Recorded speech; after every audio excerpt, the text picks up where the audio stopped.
로마서 12장 3절로 13절입니다. 내게 주신 은혜로 말미암아 너희 각 사람에게 말하노니 마땅히 생각할 그 이상의 생각을 품지 말고 오직 하나님께서 각 사람에게 나누어 주신 믿음의 분량대로 지혜롭게 생각하라. 우리가 한 몸에 많은 지체를 가졌으나 모든 지체가 같은 기능을 가진 것이 아니니 이와 같이 우리 많은 사람이 그리스도 안에서 한 몸이 되어 서로 지체가 되었느니라. 우리에게 주신 은혜대로 받은 은사가 각각 다르니 혹 예언이면 믿음의 분수대로, 혹 섬기는 일이면 섬기는 일로, 혹 가르치는 자면 가르치는 일로, 혹 위로하는 자면 위로하는 일로, 구제하는 자는 성실함으로, 다스리는 자는 부지런함으로, 긍휼을 베푸는 자는 즐거움으로 할 것이니라. 사랑에는 거짓이 없나니 악을 미워하고 선에 속하라. 형제를 사랑하여 서로 우애하고 존경하기를 서로 먼저 하며 부지런하여 게으르지 말고 열심을 품고 주를 섬기라. 소망 중에 즐거워하며 환난 중에 참으며 기도에 항상 힘쓰며 성도들의 쓸 것을 공급하며 손대접하기를 힘쓰라. 아멘. 어제 몇 가지 은사를 생각해 봤습니다. 오늘은 계속해서 구제에 대한 은사를 생각해 봅니다. 다 조금씩은 역시 이 은사가 그러니까는 다 있어요. 다 있는데 더 유난히 특별하게 그 부분이 특출나게 이렇게 뛰어난 분이 있다는 거죠. 구제는 돈이 많다고 다 구제합니까? 그렇지 않습니다. 돈이 별로 없는데도 사랑을 베푸는 일이라면 앞장서는 사람이 있습니다. 저도 교회에서 보면 이렇게 은밀하게 구제를 베푸는데 보면 제일 가난하거나 참 없는 중에 이렇게 그 과부 둔입처럼 얼마 안 되지만 그걸로 이렇게 구제하는 것들을 이렇게 제가 봅니다.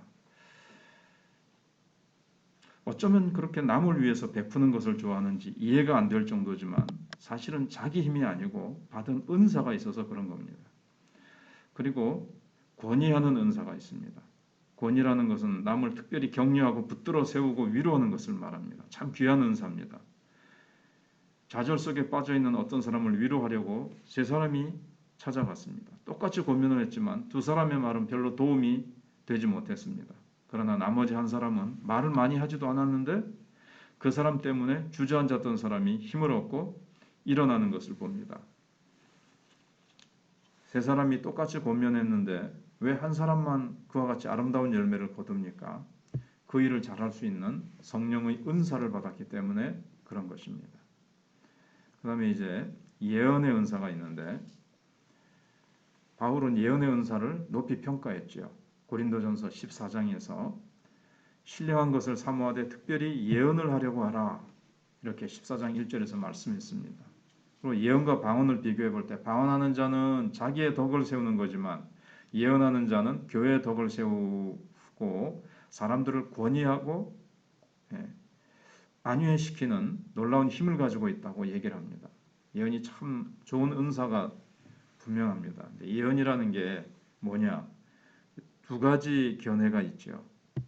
먼저는 하나님의 말씀을 깊이 깨닫고 그 말씀을 많은 사람들에게 풀어서 가르치며 하나님 나라의 꿈과 하나님의 계획을 이야기하는 것을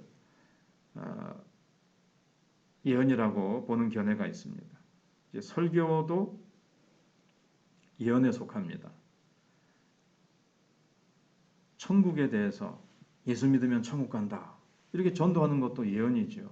예수를 믿으면, 당신이 예수를 믿으면 저 영생을 얻고 그리스도 안에서 놀라운 은혜의 삶을 이 땅에서 살게 되며 이 땅에서 천국을 시작되고 천국을 누리고 또 이 세상 떠나서 완성된 또 천국에 주님 재림하실 때 들어가게 된다.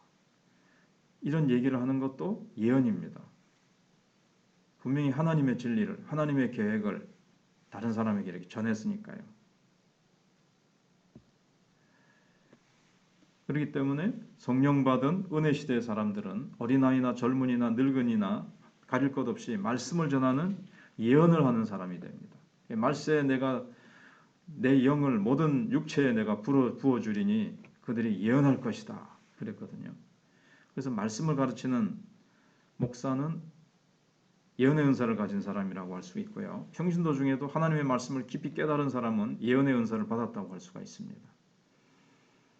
구약시대 때 하나님의 말씀을 백성들에게 전하는 자를 선지자, 백성들의 기도 제목을 가지고 하나님 앞에 나가는 자를 제사장이라고 하지 않습니까? 그러면 이제 예언은 선지자 쪽에 해당됩니다. 그래서 성령이 임하면 우리 자녀들이 예언할 것이요. 그랬습니다. 하나님의 말씀을 가지고 하나님의 깊고 오묘한 복음 진리를 드러내는 것. 이게 예언이고 또 한 가지 이제 다른 견해가 있는데 글자 그대로 해석하는 겁니다. 개인에게 일어날 장래사나 세계 역사에 나타날 어떤 일을 미리 알고 얘기하는 것. 그래서 사도행전 11장 28절에 아가보가 얼마 지나지 않아 소아시아 지역 전체에 큰 흉년이 찾아올 것이다. 이렇게 예언을 하는데 예언대로 그렇게 글라우디오 황제 때 그렇게 되었습니다. 또 이 해석도 전적으로 잘못된 것은 아닙니다. 성령님께서는 언제든지 원하시면 앞날의 일을 예언하게 하는 전능하신 하나님이시기 때문에 그렇습니다. 예를 들어서 2차 세계대전 때 이제 일본이 패망하려고 할 무렵에 박관준 장로님이 이제 일본은 얼마 있지 않아서 망하게 될 것이다. 큰 유황불이 비같이 일본 땅에 임하게 될 것이다. 자, 이 말을 이제 일본 땅에 가서 전해라. 일본 국의회, 국회, 우리나라 국회 같은 곳에 가서 전하라. 그래서 이제 그걸 순종하려고 하는데 일본 말을 할 줄 모릅니다. 그래서 기도하는 중에 만난 사람이 안희숙 여사죠. 그래서 안희숙 여사와 함께 일본 국회에 가가지고 그 말을 이제 외쳤습니다. 종이에 또 적은 걸 갖다가 탁 뿌리면서 던지면서 외쳤습니다. 그래가지고 옥에 갇혀서 많은 이제 옥고를 치르죠. 그렇지만 그 말대로 6년 후에 박관준 장로가 그렇게 얘기한 6년 후에 히로시마에 원자탄이 터지죠. 진짜 유황불 세례를 받으리라고 누가 그 당시에는 상상이나 했겠습니까? 이와 같이 특별한 시기, 특별한 경우에 또 오늘날도 앞으로 될 일을 사전에 예언하는 은사를 받은 자들이 나타날 수 있습니다. 그래서 성경이 완성된 다음에는 이것이 많이 사라졌지만 지금도 그렇게 이제 할 수 있다는 거죠. 근데 이제 오늘날 이게 또 문제가 되기도 해요. 아무나 예언할 수 있다고 해서 뭐 산에서 조금 기도하고 뭐 조금 체험하면 내가 이런 거 봤다 저런 거 봤다 그래가지고 아무렇게나 막 예언을 하니까 담이 선교회 같이 뭐 예수님 어느 날 오신다 뭐 이런 것들도 있고 마귀가 그런 식으로 잘못된 예언을 하게 하기도 하고 또 예수 점쟁이라 그래가지고 무당이 점치듯이 그런 식으로 이 예언을 하는 사람도 있습니다. 그래가지고 엉뚱한 그 얘기를 해가지고 당신은 이 사업하면 반드시 잘 된다. 그런데 잘 되면 나한테 헌금을 가져와야 된다. 이런 식으로 이상한 방향으로 나가는 기도원에 모든 기도원이 그렇지 않지만 그래가지고 한국 교회에 많은 문제를 일으키기도 했습니다. 그러므로 가장 안전한 길은 무엇인가 하면 말씀 안에서 무엇이든지 겸손하게 말하는 겁니다. 예수 그리스도와 하나님 나라의 영광을 위해 성령이 알게 하시고 확신을 알게 하신 것을 말하는 것으로 만족해야 됩니다. 성경을 넘어서서 또 상식을 벗어나서 이상한 소리를 하고 사사로운 개인의 문제를 가지고 성령이 들려주신 음성이 어떻다는 식으로 함부로 얘기하면 그 잘못될 가능성이 많습니다. 기도하는 가운데 말씀과 맞춰보고 하나님이 주신 음성을 다시 한번 기도해보고 겸손히 하나님 앞에서 그렇게 복음 진리에 맞게 성경 말씀 진리에 맞게 권위하고 위로해주고 세워주고 이렇게 하는 것이 가장 좋을 겁니다.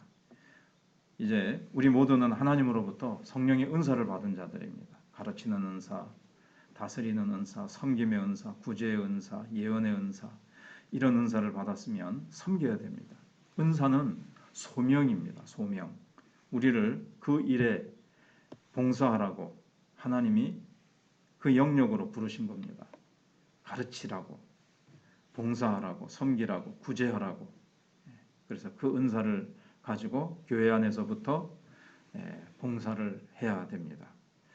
그리고 교회 안에서 이제 이렇게 훈련받고 여기서 은사가 충분히 드러나고 열매 맺는 것을 충분히 하게 하시면 그 다음엔 하나님이 또 인도하셔서 저 밖으로나를 향해서 세상을 향해서 이 은사가 흘러나가도록까지 하나님이 인도해 가실 것입니다.